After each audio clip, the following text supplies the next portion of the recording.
night of worship earlier this morning or last night, and we ask Allah subhanahu wa ta'ala to accept our good deeds. If it was Laylatul Qadr, may Allah subhanahu wa ta'ala accept, or if Laylatul Qadr was in a prior night, then we ask Allah subhanahu wa ta'ala to accept as well. And if it's the 29th, the last possibility, then we ask Allah subhanahu wa ta'ala for the tawfiq. Inshallah, today's parable is in Surah 59, Surah Al-Hashr, verse 16. And Allah subhanahu wa ta'ala here says, كَمَثَلِ الشَّيْطَانِ إِذْ قَالَ لِلْإِنسَانِ اكْفُرْ فَلَمَّا كَفَرَ قَالَ إِنِّي بَرِيءٌ مِّنْكَ إِنِّي أَخَافُ اللَّهَ رَبَّ الْعَالَمِينَ. Allah subhanahu wa ta'ala here says that, like the example, now Allah subhanahu wa ta'ala doesn't give both sides of the parable here. He gives one side, which leads us to believe that the other side of the parable that's omitted in the verse is in the context of the previous verses.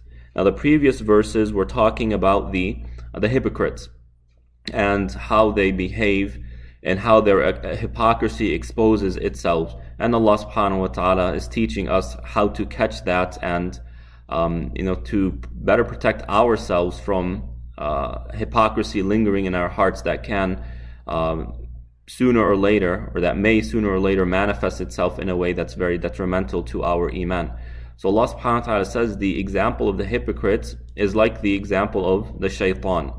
Or the hypocrites are like the example of the shaitan, the devil, when he told man or a human to disbelieve, and when the human disbelieved, the shaitan said, I am innocent of you, I disassociate myself from you, indeed I fear Allah, the Lord of the worlds.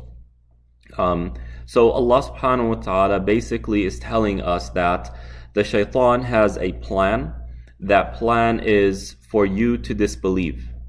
And the result of such, the end result of that plan is that the shaitan will disassociate himself from the person he deceived into disbelief, because the shaitan is afraid of Allah on the Day of Judgment. In other words, the shaitan has a set goal. And Allah subhanahu wa ta'ala makes it very clear. إِنَّ الشَّيْطَانَ لَكُمْ عَدُوٌ فَاتَّخِذُوهُ عَدُوًّا إِنَّمَا يَدْعُو حِزْبَهُ لِيَكُونُوا مِنْ أَصْحَابِ السَّعِيرِ. Indeed, the shaitan is your enemy, so take him as an enemy. His goal is to call his group, and those who follow him, to the hellfire.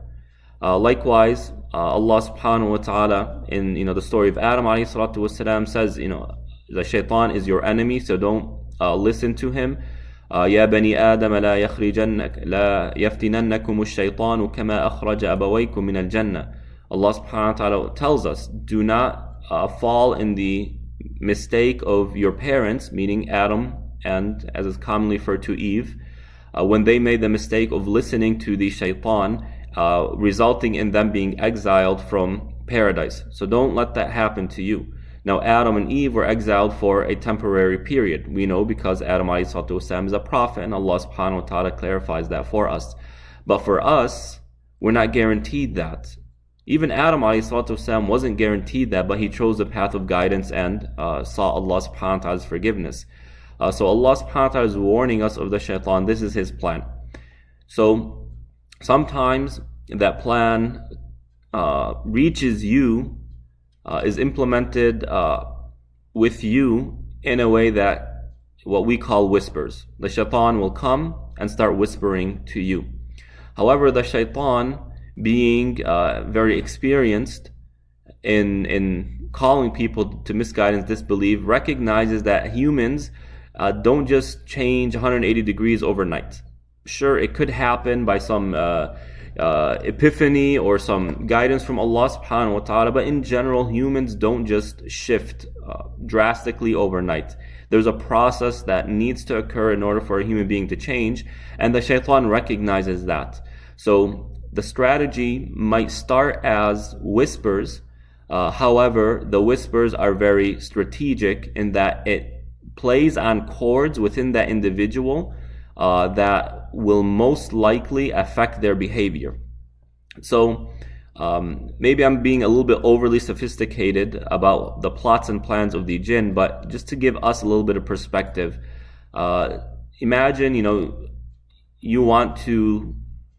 you have a job, and that is to sway a particular person into entering a contract with you. Now, part of that is, you need to get to know the person. When a major contract is going to occur, the employee of company A will invite the manager of company B to a baseball game. I have tickets, why don't we go to this baseball game? Or they might invite them to dinner or a cup of coffee, and they get to know each other. You'll have small talk that occurs. Why? Well, the person's trying to assess the personality of the other individual to understand what will resonate with that person. And depending on the person's personality, their profession, what resonates with them will differ, from person to person. So the shaitan, and again, I'm just trying to illustrate an image here. I'm not saying that that there's verses or hadith that tells us this is precisely what's going on, but just give us a general feel. The shaitan will study your behavior, your personality, and he'll notice trends. He'll notice that when you are angry, you behave in a wise way.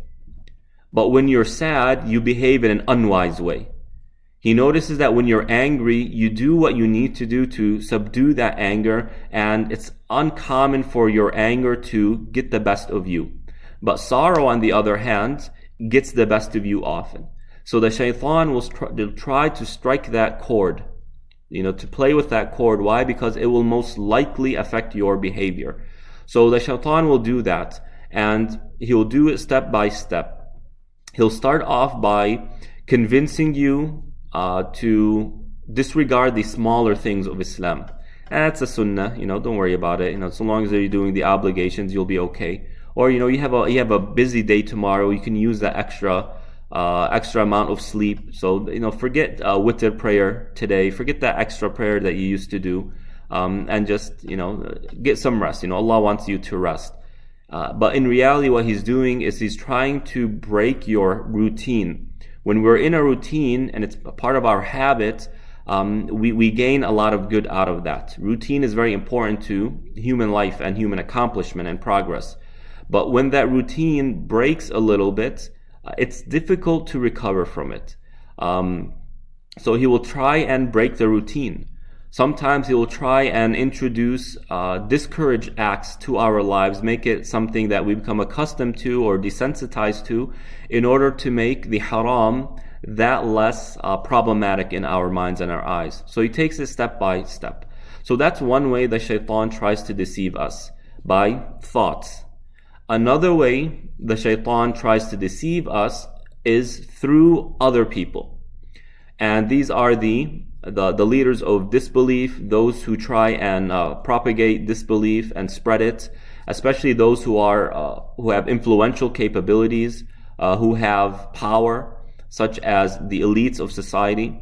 So the shaitan will essentially form an alliance with that individual, and that individual will become a mouthpiece for the misguidance of the shaitan. Now, this isn't saying that the shaitan possesses him in a supernatural way where the person loses their ability to choose. That's not what I'm saying, but the shaitan will use that individual by encouraging them to do these things. Yet the person thinks that they're doing something good, or they're doing something that's pleasing to Allah, but it's not pleasing to Allah subhanahu wa ta'ala. And Allah mentions this throughout the Quran, such as وَكَذَلِكَ جَعَلْنَا لِكُلِّ نَبِيٍّ عَدُوًّا شَيَاطِينَ الْإِنسِ وَالْجِنِّ يُوحِي بَعْضُهُمْ إِلَى بَعْضٍ. Allah subhanahu wa ta'ala says that the shayateen of humans and the jinn, they inspire one another. They encourage one another in their connivery and their spreading of misguidance. So that's what happens sometimes. And what you find is that the shaitan will do things to exclude Allah subhanahu wa ta'ala from the worldview that people have. Now I'm coming very post-modernity type language, where the shaitan has ultimately convinced us that this world is nothing more than a series of causes and effects. Science can explain everything in this world, and if science has an explanation to what occurs in the world, then there's no need to go beyond the scientific explanation. Now, I've spoken somewhat and I've made short khatiras about this. In fact, just the other day I referred to this. We as Muslims accept science and we accept the scientific explanations of the world. But to us, it doesn't disregard or reject the theological elements at play here. Just because we understand how things work at the scientific level does not negate the fact that Allah subhanahu wa ta'ala created it that way. So one way the shaitan tries to deceive us and put us on a path towards disbelief is by convincing us that the world functions in a way where either Allah doesn't exist or Allah is irrelevant or you don't need Allah subhanahu wa ta'ala. And all of these are mentioned in the Quran. And now is not the time to go into those details. So these are some ways the shaitan tells us to disbelieve. So he's not going to come to us and directly and say, oh, Muhammad, you pray 5 daily prayers and you fast in Ramadan and mashallah, you get up at night and pray a little bit of tahajjud and you are known to be very well integrated in the Muslim community, very active in the Muslim community. He's not going to go to someone like that and say, Muhammad, disbelieve. And Muhammad is going to disbelieve. But rather, he's going to use these two methods, the methods of thoughts and the method of worldview, in order to start breaking down the structure of our iman. Right? The foundations are too well grounded and too well built for him to attack it. Now, if he had the chance, maybe he would. But for someone with stronger iman, he doesn't. So he'll work at toward the outside of the home, right? Of the iman. They'll start pricking away here and biting off a little bit there and breaking a piece here, removing a piece of wood there, etc. That's how he does it until he's able to enter the home and then go towards the foundation. Now, when you look at books of tafsir, a story is very commonly referenced in the context of this verse, and it really displays what I've been mentioning thus far. And that is the story of Al-Barsis, who is commonly referred to in English as George the Monk. And this is a very difficult story to digest because the implications are very dire. And naturally, we as human beings, we like to put ourselves in the shoes of the characters of the story we are listening to or observing or watching. So it's okay for the feeling of concern and fear to come because of the story, but inshallah there is an important point that we'll highlight at the end that inshallah will keep us away from the fate of George the Monk. Now, George the Monk was a monk, and a monk is someone who excluded himself from society, from worldly affairs, and essentially dedicated their life to celibacy and worship. The person, you had the common image is that they are in a cave, in a very secluded area. No one sees them, they don't see anyone, and all they do is worship Allah subhanahu wa ta'ala. Okay?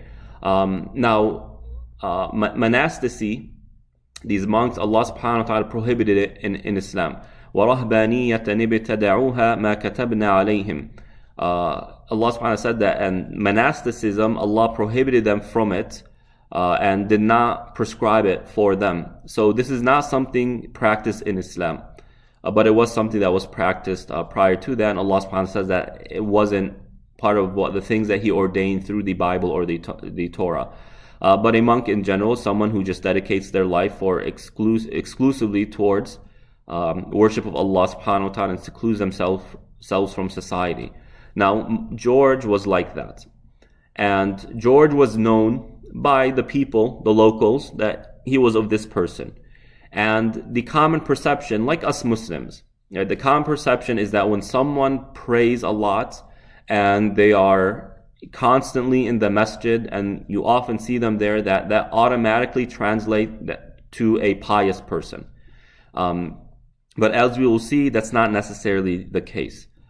So the locals recognize George the monk as a pious person because he's dedicating his life to worship. So a group of 3 brothers go to George and they tell him, George, we are going to travel for a period of time. And we have a sister. She can't come with us and she's staying behind. Their parents have passed on and they want someone to look after her. They don't want to leave her alone. They want someone to look after her. Now, George the monk immediately said, no, this is a fitna. This is a test waiting to happen. No, I reject. So the 3 brothers, went back and no agreement was made. Now, this is where the shaitan enters. The shaitan enters and goes to George the monk and says, George, you are a pious person. You are someone who is worshiping Allah subhanahu wa ta'ala, and Allah loves when you do good for other people. Are you really going to leave that lady by herself? Someone might come and harm her. How is she going to eat? Just tell them you'll keep an eye out on her. So George the monk says, what, I agree with that. Of course, he doesn't know the shaitan is telling him this. He just thinks it's his inner conscience. So George goes to those 3 brothers and said, look, I will keep an eye out on her, but that's it. I will not speak to her. I will not do anything beyond that. I'll just keep an eye out on her. And they said, okay, thank you. Whatever, we'll accept that. So the 3 brothers go on their travel. And George keeps an eye out on her, but keeps his distance and no verbal contact is made or physical contact is made. Now, the shaitan comes again and starts telling him, what if she's hungry? Are you really going to let her go out in the market and people are looking at her and someone might take advantage of her? What if she doesn't have any money? Go and talk to her. Make sure see if she needs anything. And George is convinced, thinking that this is something good, and he goes to the lady and makes verbal contact. Do you need anything? Can I help you? Is there anything I could do for you? And slowly he starts bringing her food.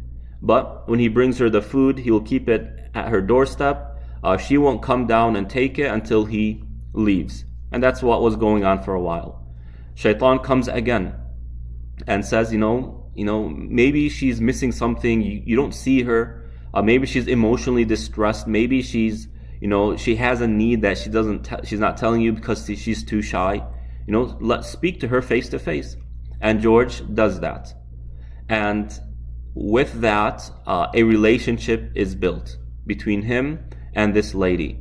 And that relationship continues to grow. It becomes an emotional relationship. It becomes an intimate relationship. And ultimately, George commits fornication with this lady. And she becomes impregnated as a result. He finds out that she is pregnant and he's going berserk. What's going to happen now? How can he hide this? What's going to happen when his brothers or her brothers come back and see this? They're going to accuse him. And the shaitan comes and starts convincing him, they're going to kill you. Your reputation is going to be ruined. They're going to call you names, bad names, and you're not like that. And just his mind starts playing with him and his emotions start playing with him. What should he do? What should he do? And he's thinking, and he comes up with, I'm going to go and kill her and the child and bury them. And when her brothers come back, I will tell them that she died of an illness. And he does exactly that. He kills her and buries the baby.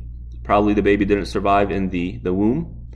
And buries her in a place that is not disclosed. No one knows about it. And then he goes back. Her brothers come and he tells them exactly what he thought. Your sister died due to an illness and I buried her. And, thinking that this is a very pious man, there's no way he could do anything wrong. They believe him. Now, time goes on and the shaitan goes to those 3 brothers. And in a dream tells them that the monk is lying. He actually murdered your sister and she was bearing his child and he buried her in this place. Right? Now, one wakes up and tells his brothers, I saw a very strange dream. This happened. It's no way. This is just a nightmare, right? And the other two brothers said, we saw the same exact dream. So they go to the place, they dig it up, and lo and behold, they find their sister and she is pregnant. So they go after George, they take him, and they want to execute him. And at that point, the shaitan comes to George in a physical form and says, George, I'm the one who got you into this, and I'm the only one who can get you out of it. Right? Do you want me to get you out of it? George says, yes. What do you need? What do you want me to do? The shaitan tells him, prostrate to me, meaning worship me, along with Allah or other than Allah. So he agrees, prostrates to the shaitan, and the shaitan just goes away. And they kill him, or he's executed after making sujood to other than Allah. So he was executed in a state of kufr. Now, I can imagine what's on your minds. Perhaps for some of you've already heard this story, but for others, maybe you haven't heard the story.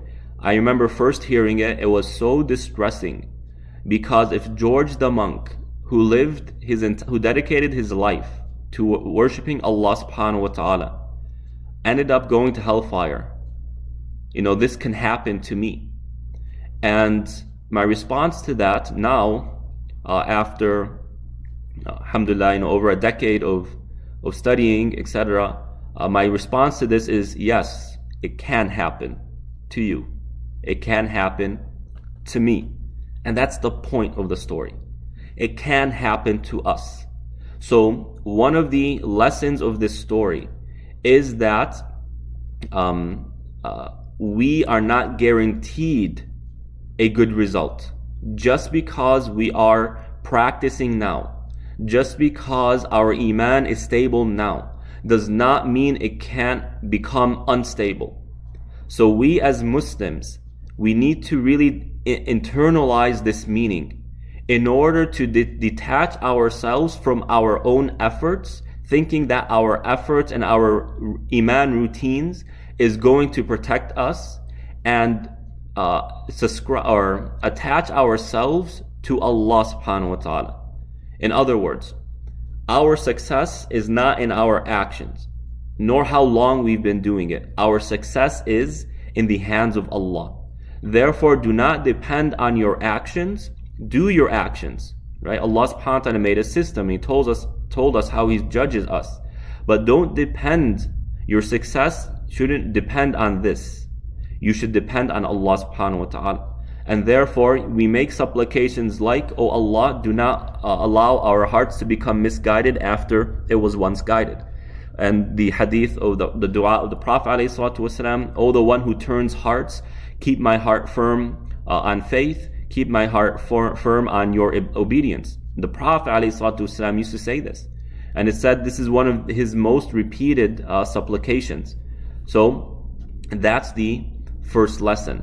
The second lesson is that worship doesn't necessarily translate to strong iman. Again, worship doesn't necessarily translate to strong iman. There is an extra process that needs to occur in order for your worship to really build iman. Someone who prays salah, right, and their heart isn't really engaged in it, is not going to gain much. They will gain something, right? Be careful, please be aware of how I'm wording this. Someone who prays and their mind is wandering, right, will gain something out of salah, but it's not going to be very strong iman. Therefore, we have to ask our question. We have to ask the question, when I do something, an act of worship, how do I let that action affect my heart? Because the actions might affect the body, might affect the mind, but it needs more in order to affect the heart. So how do we have our actions affect the heart? Well, first and foremost is sincerity, right? Sincerity. Now, we've all heard many lessons about sincerity. Your actions have to be sincere for the sake of Allah or they're not accepted, etc. And that's true. But there's a lot more to talk about when it comes to sincerity. And I don't have time to get into the details. Maybe we can have a separate session in that regard. But one thing I will point out is that when someone does something sincerely, there needs to be an emotional attachment to what you are doing. And that emotional attachment must be amalgamated with our belief in Allah, or our perception of who Allah subhanahu wa ta'ala is. So when a person prays, right? When we pray, everything we are saying is going back to Allah subhanahu wa ta'ala. Meaning, either we're reciting the Quran, and the Quran is the word of Allah, or we're praising Allah, right? We're praising Allah subhanahu wa ta'ala. So when we are praying, if our hearts are acknowledging that this is a direct interaction with Allah subhanahu wa ta'ala, and what I am saying is praise of who Allah is, and the words I'm reciting from the Quran are the words of Allah meant to pierce my heart and to arouse those emotions to affect my behavior in a particular manner, this is when the Quran and our words will go beyond our mind and our physical senses to where it actually comes into the heart. So again, this is a very deep discussion, long one, that maybe we can have another time. But one of the ways our worship can transform our iman or build it is sincerity. That is the fruit, right? Number two, making sure that when we do something for the sake of Allah, when we worship Allah, that it's coming out of our belief in Tawheed. I'm always talking about Tawheed. Why? Because the entire Quran is talking about Tawheed. It's all about Tawheed, right? And that manifests itself in different ways. But it's about Tawheed. Why am I praying? Because Allah is worthy of worship. Why am I saying Subhana Rabbi al-A'la? Because Allah is the only one who can be praised in this manner. Why am I giving zakah? Because Allah is worthy of me sacrificing what I'm doing. And when our actions are extending from that belief in Tawheed, it helps to root Tawheed in our hearts. And this goes back to the parable in Surah Ibrahim of the tree, right? The tree goes up, and we said the branches are analogous to our actions, but at the same time it's rooted. أَصْلُهَا ثَابِتٌ. The roots of the tree are very firm in the ground. And the bigger the tree, the bigger the roots are as well. So the more we do something in the cause of Tawheed, the more it's going to allow those roots to go down and to spread and to become bigger. That's another way. And number three, of course, is by asking Allah subhanahu wa ta'ala to allow this to be something that improves our iman. But you know, the one of the lessons of this story is that just because someone looks like they're praying a lot and they're always in the masjid does not mean their iman is strong. Please believe this. Just because someone you see them a lot on YouTube or Facebook or on international media does not mean their iman is strong, right? Yes, they could be a scholar even. But again, as I mentioned in a previous parable, in the parable of Surah Al-A'raf, of the dog, right? Just because someone knows a lot about Islam does not mean that knowledge has been converted into iman. Knowledge is in the mind. There's another process that needs to occur in order to take this information from here and bring it to the heart. So just please be aware of this, so that when some famous sheikh is exposed as doing something very unethical, we're not all shocked. Oh my God, if this sheikh did it, that means all sheikh are corrupt and all sheikh this is all pointless, and if all that knowledge did not help them iman-wise or did not improve their behavior, then what's the point of this? You see this happen a lot. And over the past 2 years, we've seen so many scandals and all this. So just do be aware of that. The third one, what's the third one? I had one more lesson. So no one's guaranteed success, and then worship does not translate to ibadah. And number three, knowledge, right? The importance of knowledge. Knowledge in Islam is tantamount to success. right? Actually, that's too powerful of a statement. It's knowledge in Islam is essential to a person's iman, right? Again, it doesn't mean it will necessarily convert into iman, but it is necessary for iman. Why? Because knowledge gives us insight as to how things work. How does iman work? When does iman improve and when does it weaken? How do we perceive events in the world? How do we understand the function of salah and zakah and hajj in my life? Why does Allah subhanahu wa ta'ala prescribe these things? So when a person has knowledge of Islam, it gives them insight as to how to understand the world from the lens of iman. Now, this individual, this monk, was not someone of knowledge, right? He was not someone of knowledge. And therefore, the shaitan was able to deceive him in a way that he wouldn't be able to deceive a scholar. And an example of this, and this is a beautiful example, and it's very similar to the story of George the monk. Abdul Qadir Jilani, which probably most of you have heard of, a very well-known, renowned spiritualist who lived several centuries ago.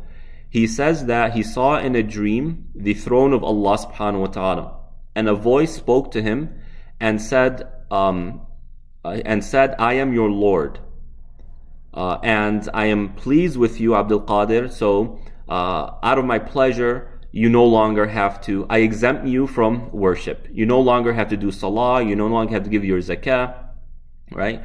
And when Abdul Qadir heard this, he said, خَسِئْتَ يَا عَدُوَ اللَّهِ. He said, you are at loss, O enemy of Allah. And when he said that, the image transformed, right? The throne disappeared, and then an image of the shaitan came. And the shaitan told him, Abdul Qadir, I misguided 70 beards, meaning 70 religious people with this. How did you know? He said that you said, I am your Lord, and you weren't able to say, I am Allah, there is none worthy of worship except me. He didn't use the statement of Tawheed. Why? Because he can't. That's number one. The second thing is that Allah subhanahu wa ta'ala commanded the Prophet to worship him until he passed away. So if Allah did not exempt the Prophet ﷺ from religious duties, he's not going to exempt me. Right? So because of his knowledge, he was able to catch the trap of the shaitan. Whereas the 70 beards, the 70 other religious people, because they were ignorant, they fell for it. They thought it was true. And you still find this today. Oh, I saw a dream, Allah told me this. I saw a dream, someone came to me, they said they're an angel, etc. Right? It could happen, but it needs to be consistent with Quran and Hadith.